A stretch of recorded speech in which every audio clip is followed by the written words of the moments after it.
রাশিয়ার সাইবেরিয়ান অঞ্চল ইয়াকুতিয়ার তীব্র শীতে জমে থাকা বরফের কবল থেকে জাহাজগুলোকে এভাবেই মুক্ত করছেন আইস কাটাররা। পুরো আর্কটিক বরফ কেটে জাহাজের নিচের অংশ পরিষ্কার করছেন তারা। বহর সংরক্ষণ এলাকায় কিরিল গিজাতুলিন নামের এই আইস কাটার নেতৃত্ব দিচ্ছেন এ ব্যতিক্রমধর্মী আর ঝুঁকিপূর্ণ কাজে।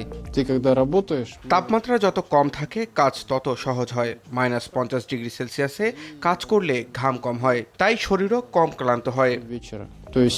তবে এই কাজটি মোটেও কোনো সহজ কাজ নয়। বরফের নিচে লুকিয়ে থাকা বিপদের কারণে যে কোনো সময় ঘটতে পারে দুর্ঘটনা। বরফের গভীরতা ঠিকমতো না মাপলে গর্তে ডুবে যাওয়ার সম্ভাবনা থাকে।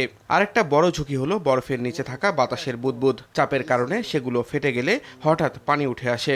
সময় মতো বন্ধ করতে না পারলে পুরো কাজ আবার নতুন করে শুরু করতে হয়। আমাদের সবচেয়ে গুরুত্বপূর্ণ হাতিয়ার হলো কাইলুশকা। এটি এক ধরনের আইস পিক। আমরা একে মজা করে গণবিধ্বংসী অস্ত্র বলি। এর সঙ্গে ব্যবহার করি চেইনস বা ইলেকট্রিক করাত। আইস কাটিং হলো রাশিয়ার উত্তর অঞ্চলে ব্যবহৃত একটি বিশেষ শীতকালীন মেরামত পদ্ধতি। ধাপে ধাপে বরফ কেটে জাহাজের তলদেশ পর্যন্ত পৌঁছানো হয়। এতে ড্রাই ডক ব্যবহার ছাড়াই প্রোপেলার, স্টিয়ারিং গিয়ার ও হালের মেরামত সম্ভব হয়।